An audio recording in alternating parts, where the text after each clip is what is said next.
अस्सलाम वालेकुम नादरीन, आप यूट्यूब चैनल देख रहे हैं। मैं इमरान खान हूँ। आज़ाद कश्मीर में आज इलेक्शन का दिन था। सारा दिन हम चेक करते रहे क्योंकि 3 मरहलों में ये इलेक्शन होना है। एक मरहले में अभी मीरपुर डिवीज़न में हो रहा है, फिर मुजफ्फराबाद में लेकर जाएंगे और आखिर में रावलाकोट साइड पे ये आ जाएंगे पुंछ डिवीज़न में।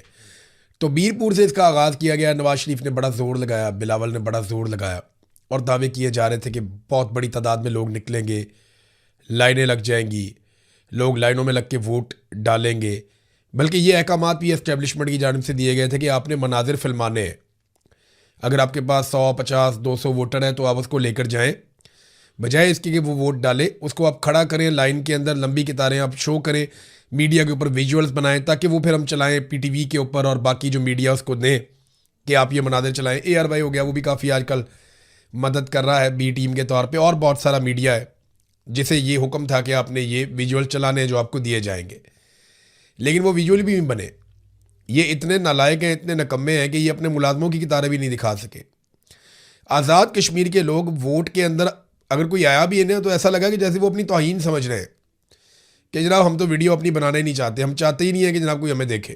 कोई अगर बहुत मजबूरी में आ भी गया है तो, क्योंकि लोगों को ये पता है कि उन्होंने आज़ाद कश्मीर में रहना है।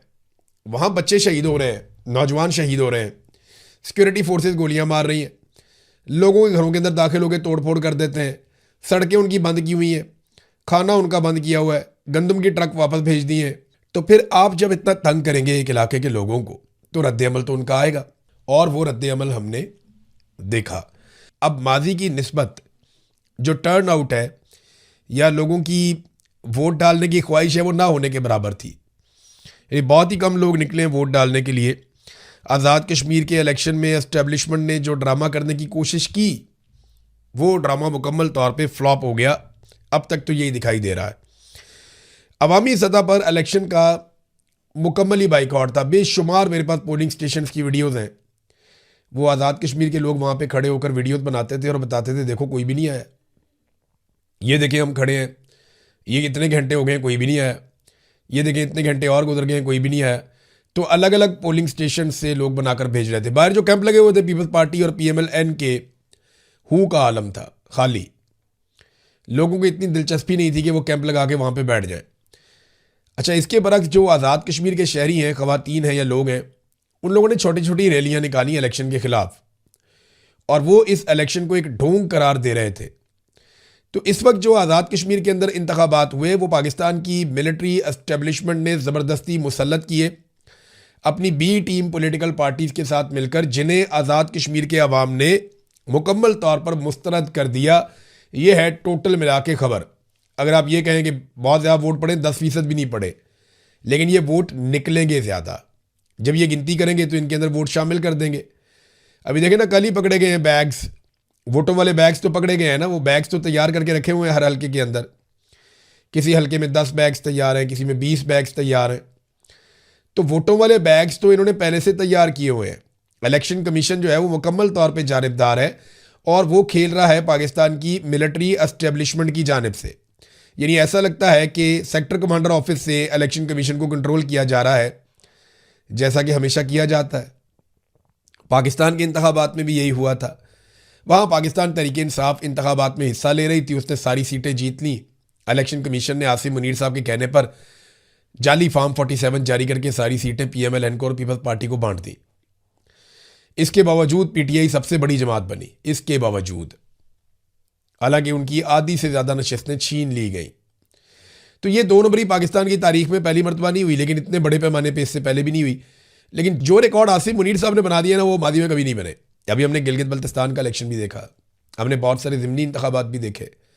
आज हम आज़ाद कश्मीर का इलेक्शन जो है उसकी गिनती अब इस वक्त हो रही है जब मैं ये वीडियो रिकॉर्ड कर रहा हूँ, तो वो भी आप देख लेंगे। हमेशा ये होता था कि क्योंकि लोग ज़्यादा आ जाते थे वोट डालने के लिए, लोगों का रश लगा हुआ होता था, लाइनें लगी हुई होती थी, लोग पोलिंग स्टेशंस के अंदर दाखिल हो जाते थे, तो इसलिए पोलिंग का टाइम इलेक्शन कमीशन जो है वो 1 घंटा बढ़ा देता था। कभी 1 घंटा, कभी थोड़ा ऊपर नीचे करके बढ़ा देता था कि जनाब हम टाइम इसलिए बढ़ा रहे हैं कि जितने लोग आ चुके हैं उन्हें मौका दें और वो वोट डाल दें। इस मरतबा अजीब काम ये हुआ कि टाइम इसलिए बढ़ाया गया कि शायद कोई वोट डालने ही आ जाए। ये उल्टा काम हो गया। पहले रश की वजह से टाइम बढ़ाया जाता था, इस मरतबा खाली होने की वजह से टाइम बढ़ाया गया। बिल्कुल ही खाली पड़ा हुआ भाई, अगर किसी ने आना है तो हम 1 घंटे का और टाइम दे रहे हैं, डेडलाइन में इजाफा कर रहे हैं, आगे अल्लाह का वास्ता वोट डाल के चले जाएं। ये हालात है। पुलिस मुकम्मल तौर पे पॉलिटिसाइज हो गई है। मिसाल के तौर पे आप ये पुलिस वाले का स्टेटमेंट देखें, जो आईजी ऑफिस ने स्टेटमेंट जारी किया, बड़ा इंटरेस्टिंग है। वो कहते हैं जी, मीरपुर डिवीज़न की आवाम का एहतजाज के बजाय वोट की ताकत पर एतमाद का इजहार। भाई तुम मामे लगते हो, लोग अगर एहतजाज करते हैं तो उनका आईनी और कानूनी हक है, वो अगर वोट डालते हैं तो उनका आईनी और कानूनी हक है। तुम क्यों मामे बनते हो बीच में आकर कहते हो जनाब कि हम इसमें बड़े खुश हो रहे हैं। अब वो कहते हैं आज़ाद जम्मू कश्मीर कानून साज असम्बली के 2026 के आम इंतखाबात के पहले मरहले में आज मीरपुर डिवीज़न में इंतखाबात के सिलसिले में मीरपुर डिवीज़न की आवाम ने एहतजाज की बजाय वोट की ताकत पर एतमाद का इजहार कर दिया।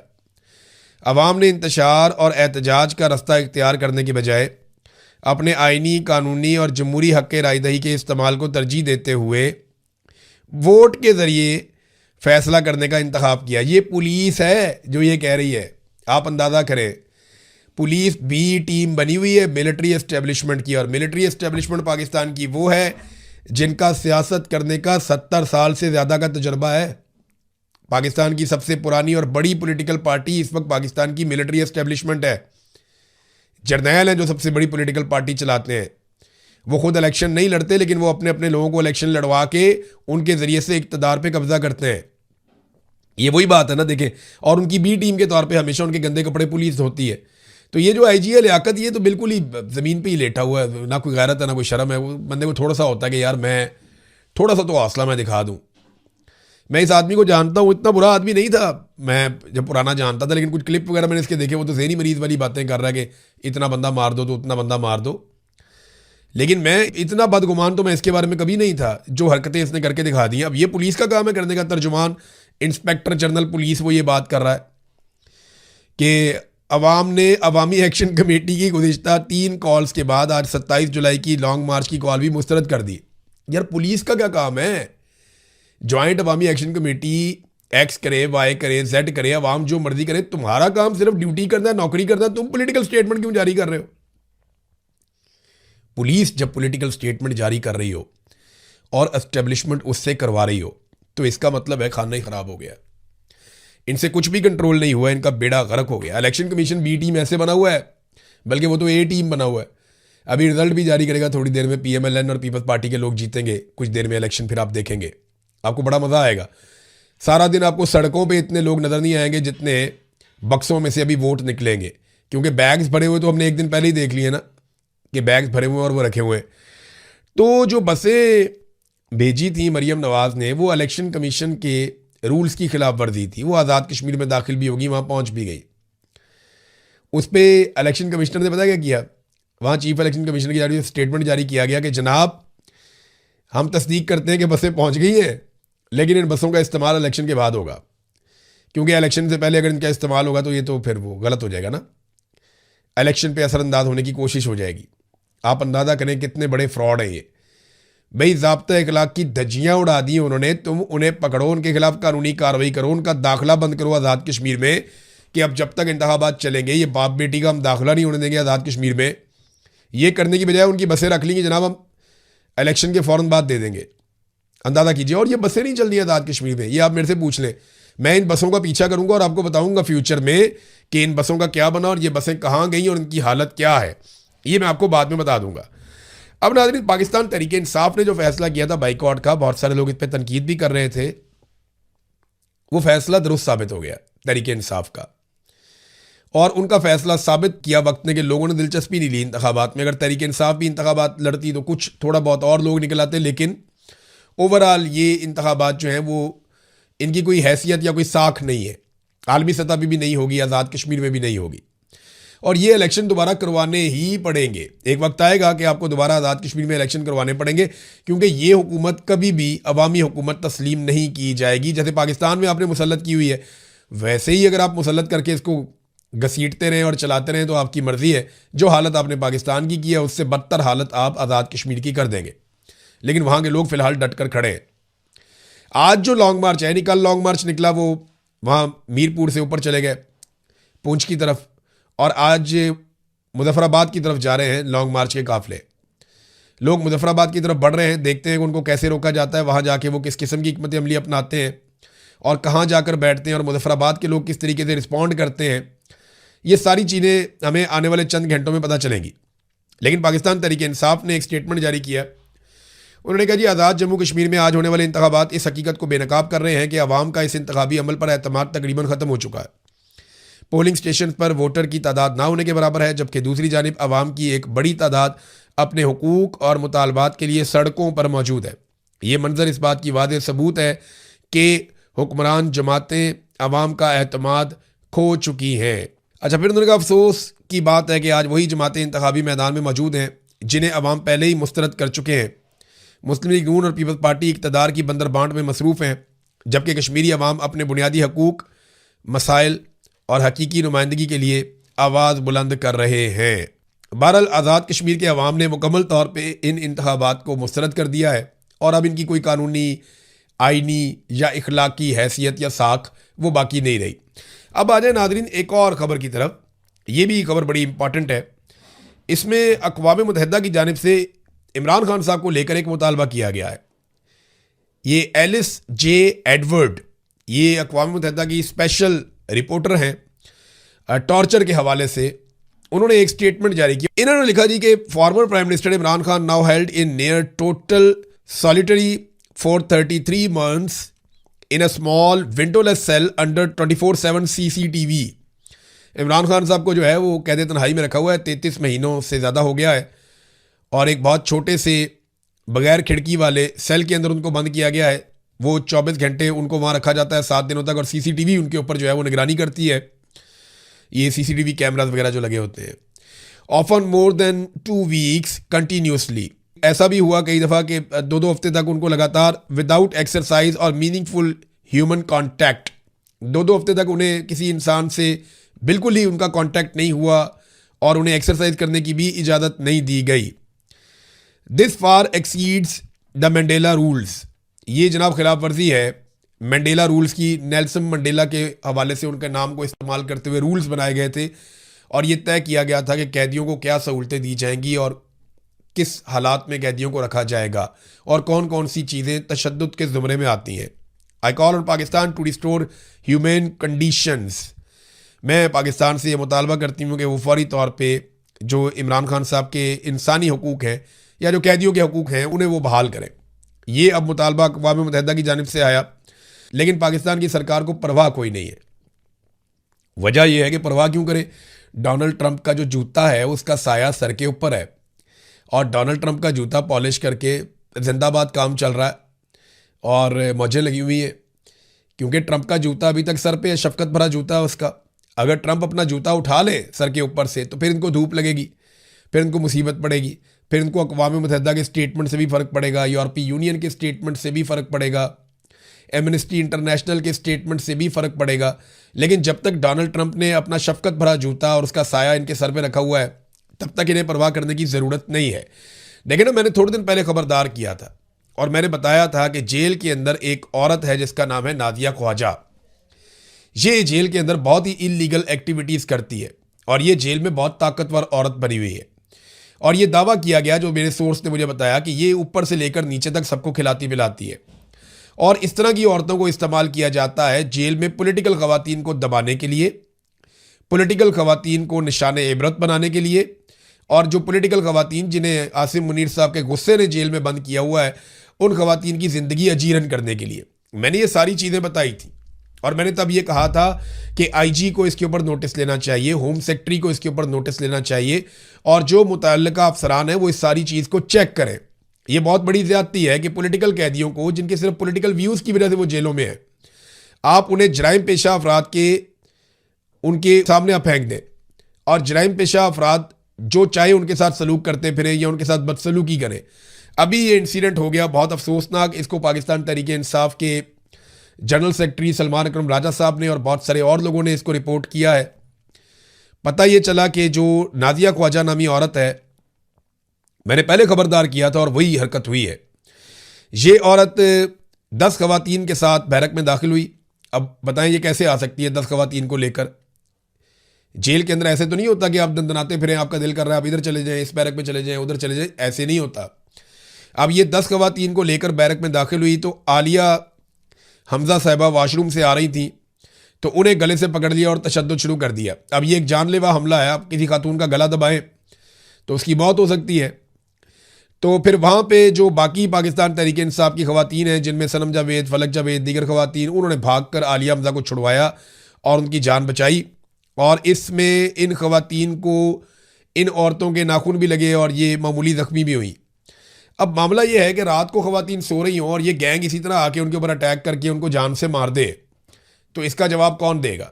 ये मैं पहले इसलिए कह चुका हूं कि जिम्मेदार इसका आईजी जेल खाना चाहता है, नंबर 1। नंबर 2, होम सेक्रेटरी वो भी इसके लिए जिम्मेदार है, उसको रिस्पॉन्सिबिलिटी लेनी पड़ेगी। और जेल का जितना अमला वहाँ पे मौजूद है, superintendent of Kot Lakhpat jail और उसके साथ जो बाकी लोग हैं, वो सारे भी जिम्मेदार हैं। ये औरत तो कहती है ये जेल के अंदर अगर कुछ कर रही है तो उसके लिए जिम्मेदारी जो इंतजामिया है उनकी है, और उनको पहले खबरदार किया था। मैंने आज से 2 या 3 दिन पहले ये वीलॉग करके बताया था, ये आप छोटा सा क्लिप सुन लें, आपको पता चल जाएगा। मेरे पास जेल के अंदर से खबर आई है, ये कोट लखपत जेल के अंदर से मैं आपको खबर दे रहा हूं। जो जेल का अमला है उनमें से एक खातून ने मुझे जो खबर दी वो मैं आपके सामने रख देता हूं। ये नाजिया ख्वाजा नामी एक खातून है, एक औरत है जो जेल के अंदर बंद है और इसको स्पेशल जगह पे रखा गया है। ऐसी जगह पे रखा गया है जहां पे खवातीन कैदियों को ज्यादा देर तक नहीं रखा जाता, लेकिन इसको स्पेशल स्टेटस जेल के अंदर दिया गया है। ये नाजिया ख्वाजा नामी जो खातून है, ये दावा करती है कि अनमोल पिंकी के साथ भी इसके ताल्लुकात हैं और जेल में इसको बहुत प्रोटोकॉल दिया जाता है। जेल का अमला भी परेशान है कि इसको इतना प्रोटोकॉल क्यों मिलता है। और ये वहां जेल में सबको कहती फिरती है कि जनाब मेरे तो ताल्लुकात ऊपर तक हैं, तो जो मैं पैसा खर्च करती हूं वो तो आईजी तक जाता है और जेलर तक जाता है और हर जगह पे जाता है। ये जेल में चौड़ी होकर फिरती है ये औरत। नाम है इसका नादिया ख्वाजा। इसकी 3 बेटियां भी मुबैना तौर पे इसके साथ जेल के अंदर बंद हैं, यह भी दावा किया गया और यह भी बताया गया कि ये जेल के अंदर मिनरल वाटर की जो बोतलें हैं उनके अंदर शराब भी सप्लाई करती। इसको जेल में सिगरेट, वेप और नशा और हर तरह की चीजें लाने की इजाजत है और यह बाकायदा मनशियात का कारोबार करती है और इसने पूरी जेल का माहौल खराब किया हुआ है। वहां पे खवातीन जो है उनको हर चीज सप्लाई की जाती है और जराइम पेशा खवातीन के अंदर पाकिस्तान तहरीक इंसाफ की खवातीन को जानबूझकर मिक्स करके रखा जा रहा है।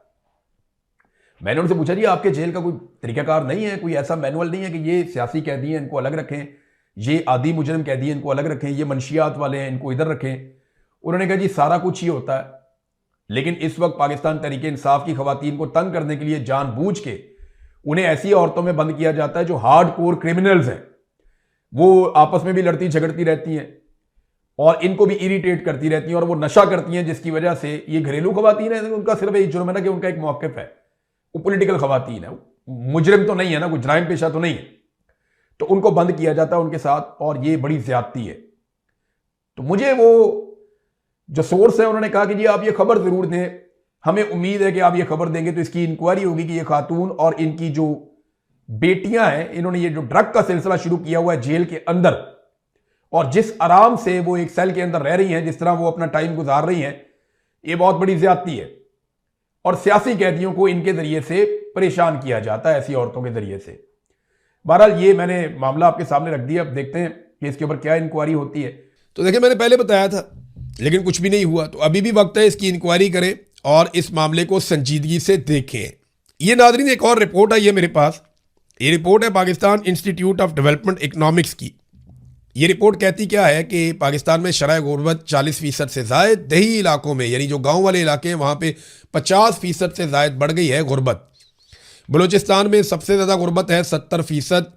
वहाँ पे हम ऑपरेशन ज़रूर करते हैं लेकिन हम गुर्बत उनकी दूर नहीं करते, हालांकि मादनियात के नुक्ता नज़र से वो पाकिस्तान का सबसे अमीर सूबा होना चाहिए, लेकिन 70% गुर्बत वहाँ पे है। जहाँ दूसरे सूबे में बहुत ज़्यादा वसाइल हैं, जहाँ बिजली बनती है, जहाँ पानी के वसाइल शानदार हैं, जहाँ पे बहुत सारी मादनियात हैं, वो खैबर पख्तूनख्वा है, यहाँ पे 48% गुर्बत। और जो गांव देहात है वहाँ पे ज़्यादा गुर्बत है, शहरी इलाकों में कुछ कम गुर्बत है।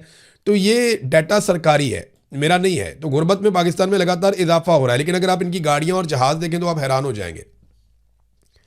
अभी मैं वो वीडियो देख रहा था कि मरियम नवाज के काफिले में 50 के करीब गाड़ियाँ होती हैं और सारी इंपोर्टेड गाड़ियाँ होती हैं, बड़ी गाड़ियाँ होती हैं। जो जैमर्स वाली गाड़ी है वो भी बहुत कीमती और बड़ी गाड़ी है। यानी वो LC300 टोयोटा की बड़ी शानदार गाड़ियाँ हैं, BMWs, मर्सिडीज, टोयोटा की शानदार जो टॉप ऑफ द लाइन गाड़ियाँ हैं, बड़ी बड़ी गाड़ियाँ, ये वो उनको इस्तेमाल करते हैं। छोटे मोटी गाड़ियों में भी एटलीस्ट जो है वो 2.25 करोड़ की वो फॉर्च्यूनर गाड़ी है वो होती है। तो ये 50-50 गाड़ियों के काफिले में तो मरीम नवाज जाती है, नवाज शरीफ जाता है, शहबाज शरीफ जाता है। और ये एक मैं आपको वीडियो दिखाता हूँ, ये इंडियन आर्मी चीफ है, देखें आप, ये इंडियन आर्मी चीफ है, ये नया आया, ये अभी अपॉइंट हुआ थोड़ा अर्सा पहले, इंडियन आर्मी चीफ, इसका नाम है धीरज सेठ। ये जिस गाड़ी से उतरा है ना वो मारुति है, ये सुजुकी मारुति है, ये इंडिया में बनती है। ये पाकिस्तानी, इतनी महंगी नहीं, पाकिस्तानी 30 लाख की होगी ये गाड़ी। तो इंडिया में ये सुजुकी मारुति जो गाड़ी बनती है, इसमें से उनका आर्मी चीफ उतर के आ रहा है। आप सोचें कि आपका आर्मी चीफ तो छोड़ दें, बहुत दूर की बात है, आपका सेक्टर कमांडर भी इस लेवल की गाड़ी इस्तेमाल करता है? नहीं करता। इसीलिए तो इंडिया जंग हार जाता है हमसे, इसीलिए तो इंडिया तरक्की नहीं कर रहा, इसीलिए तो इंडिया में जमहूरियत नहीं है, इसीलिए तो इंडिया की इकॉनमी बैठ गई है, इसीलिए तो इंडिया बर्बाद हो गया, क्योंकि उसके आर्मी चीफ को पता ही नहीं है कि किस तरह की गाड़ी में बैठना है या कैसी लग्जरी लाइफ उसके लिए होनी चाहिए। सुजुकी मारुति के अंदर ही बैठ के आ गया बेवकूफ़ आदमी। कुछ हमारे वालों से सीखता तो उसे पता चलता कि किस तरीके से गाड़ियों में बैठा जाता है और किस किस्म की गाड़ियों और जहाज़ों में फिरा जाता है। बहरहाल ये तनकीद इसलिए है कि दोनों मुल्क बहुत गरीब हैं। मेरी बात का बुरा ना बनाए कोई, मैं कोई किसी दिफाई नुक्ता नज़र से नहीं कह रहा। आप टैंक खरीदना, दुनिया का सबसे महंगा टैंक ले लो, जहाज़ खरीदना, दुनिया का सबसे महंगा जहाज़ ले लो। आपने बम बनाया, आटम बम, हमने खुशियां बनाई, मिठाइयां बांटी। दिफाई नुक्ता नज़र से जो चीज़ लेनी है जो पाकिस्तान की हिफाजत के लिए, वो तो उसके लिए तो हमारी जान भी हाजिर है। लेकिन अब ज़ाती सहूलियात के लिए अगर बहुत कीमती चीज़ें ली जाएंगी तो वहाँ पे सवाल उठाना बतौर सहाफ़ी मेरा या पाकिस्तानी शहरियों का, ये तनकीद सोशल मीडिया पे हो रही है, मैंने आपके सामने रख दी।